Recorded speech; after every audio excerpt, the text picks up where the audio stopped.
ഈശോ മിശിഹായ്ക്ക് സ്തുതിയായിരിക്കട്ടെ. ചരിത്രമെന്ന വാക്ക് ഇംഗ്ലീഷിൽ എഴുതുമ്പോൾ അത് ഹിസ്റ്ററി ആയിട്ട് മാറും.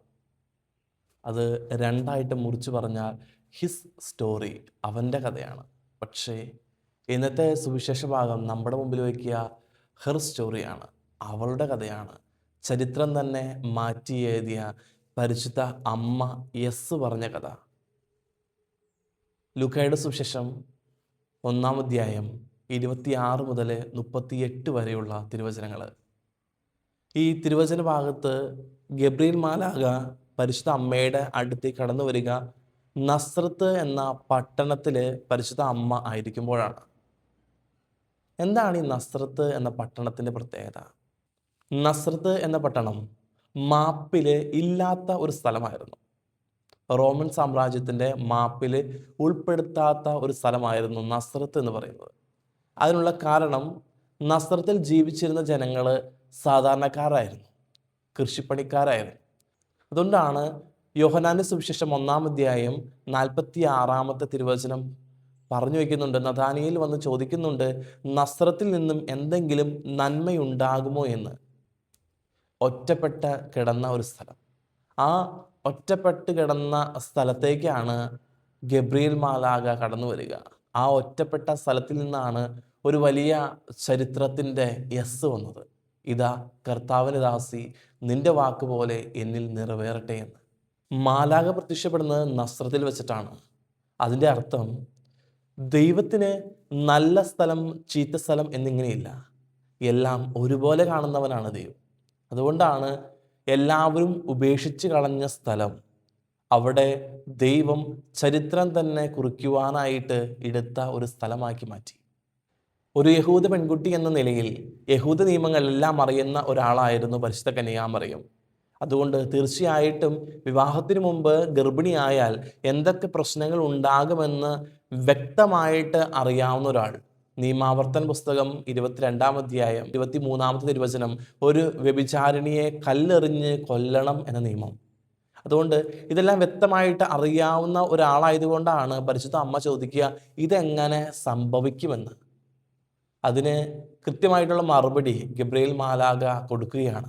യാക്കോബിൻ്റെ പ്രോട്ടോ ഇവാഞ്ചലിയം എന്ന അപ്പോക്രിഫൽ ഗ്രന്ഥമനുസരിച്ച് പരിശുദ്ധ അമ്മയുടെ അടുത്ത് ഗബ്രിയേൽ മാലാഖ പ്രത്യക്ഷപ്പെടുന്നത് ഒരു കിണറ്റിൻ്റെ കരയിലാണ്. പരിശുദ്ധ അമ്മ വെള്ളം കോരുവാനായിട്ട് കടന്നു വന്നപ്പോഴാണ് ഗബ്രിയേൽ മാലാഖ പരിശുദ്ധ അമ്മയുടെ മുൻപിലോട്ട് കടന്നു വരിക. ഇവിടെ ഒരു ചോദ്യമുണ്ട്.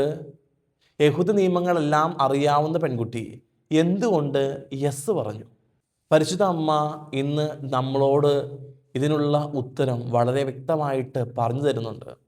ഒന്നാമത്തെ കാര്യം, ജീവിതത്തിൽ എന്ത് സംഭവിച്ചാലും അത് ദൈവത്തിൻ്റെ ഇടപെടലുകളാണ് എന്ന ഒരു അടിയുറച്ച വിശ്വാസം അത് പരിശുദ്ധ അമ്മയുടെ ജീവിതത്തിലുണ്ടായിരുന്നു. നമ്മുടെയൊക്കെ ജീവിതത്തിൽ പ്രശ്നങ്ങൾ വരുമ്പോൾ, ബുദ്ധിമുട്ടുകൾ വരുമ്പോൾ, പ്രലോഭനങ്ങൾ വരുമ്പോൾ, ചതിക്കപ്പെടുമ്പോൾ, മറ്റുള്ളവർ നമ്മളെ കഷ്ടപ്പെടുത്തുമ്പോൾ അതിൻ്റെ ഉള്ളിൽ നിന്നും ഏതാണ് ദൈവിക ഇടപെടൽ എന്ന് കണ്ടുപിടിക്കാനായിട്ട് നമുക്ക് സാധിക്കണം. ഇത് ദൈവത്തിൻ്റെ ഇടപെടലുകളാണെങ്കിൽ ആ ഇടപെടലിനോട് യെസ് പറയാനായിട്ട് നമുക്ക് സാധിക്കാനായിട്ട് പറ്റണം. രണ്ടാമത്തെ കാര്യം, ലോകത്തിലെ ഏറ്റവും സുന്ദരമായ പ്രാർത്ഥന ഇതാ കർത്താവിൻ്റെ ദാസി, നിന്റെ വാക്ക് എന്നിൽ നിറവേറട്ടെ എന്നാണ്. ചുരുക്കത്തിൽ പറഞ്ഞാൽ ഈശോ പഠിപ്പിച്ച പ്രാർത്ഥനയുടെ ഒരു സമ്മറിയാണ് ഇത്. ഗെത്സമൻ തോട്ടത്തിൽ വെച്ചിട്ട് പീക്ക് പോയിന്റിൽ ഈശോ പ്രാർത്ഥിക്കുന്നുണ്ട്, ലെറ്റ് ദൈ വിൽ ബി ഡൺ, അങ്ങയുടെ ഹിതം നിറവേറട്ടെ എന്ന്. മറിയത്തിൻ്റെ പ്രാർത്ഥനയും ഈശോയുടെ പ്രാർത്ഥനയും ഒന്നാകുന്ന വേദി, അങ്ങയുടെ ഹിതം നിറവേറട്ടെ എന്ന്. ദേവാലയങ്ങളോ കുരിശടികളോ കാണുമ്പോൾ നമ്മളെല്ലാവരും കർത്താവെ കാക്കണേ എന്ന് പറഞ്ഞ് പ്രാർത്ഥിക്കാറുണ്ട്.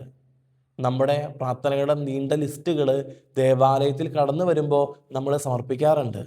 നമ്മൾ ഒരു കാര്യം മനസ്സിലാക്കുക, നമ്മൾ വെട്ടിയ വഴിയിലൂടെ ഈശോയെ വിളിക്കുന്നതല്ല, ഈശോ വെട്ടിയ വഴിയിലൂടെ നമ്മൾ നടന്നു പോകുമ്പോഴാണ് യഥാർത്ഥത്തിൽ ഈ മംഗളവാർത്തകൾ നമ്മുടെയൊക്കെ ജീവിതത്തിൽ ഉണ്ടാകുക.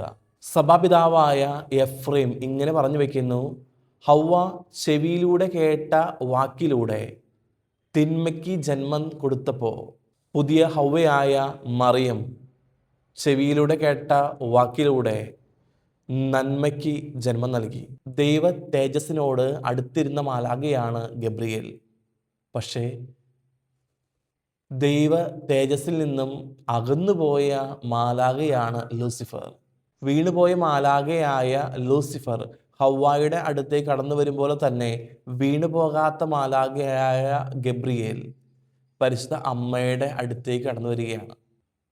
ലൂസിഫർ സ്വർഗത്തിൽ നഷ്ടപ്പെടുത്തിയ സ്ഥാനം യെസ് എന്ന ഒരു മറുപടിയിലൂടെ അവിടെ പരിശുദ്ധ അമ്മ സ്വന്തമാക്കി. അതിനുശേഷം ഒരിക്കൽ പോലും ഗബ്രിയേൽ മാലാഖ പരിശുദ്ധ അമ്മയുടെ അടുത്തേക്ക് വന്നിട്ടില്ല. തൻ്റെ മകൻ്റെ മരണസമയത്ത് പോലും ഗബ്രിയേൽ മാലാഖ പരിശുദ്ധ അമ്മയുടെ അടുത്തേക്ക് കടന്നു വന്നിട്ടില്ല. അതായത് ഗബ്രിയേൽ മാലാഖയ്ക്ക് അന്ന് കൊടുത്ത ഒരു ഉറപ്പ്, യെസ് എന്ന ഒരു മറുപടി, അത് ജീവിതത്തിലെ പ്രാവർത്തികമാക്കിയവളായിരുന്നു പരിശുദ്ധ കന്യകാമറിയം. ഇന്ന് നമ്മുടെയൊക്കെ ജീവിതത്തിൽ നമ്മൾ മനസ്സിലാക്കേണ്ട ഒന്നുണ്ട്, അവിടുത്തെ ഹിതം നിറവേറട്ടെ എന്നാണ് എപ്പോഴും നമ്മൾ പ്രാർത്ഥിക്കേണ്ടത്.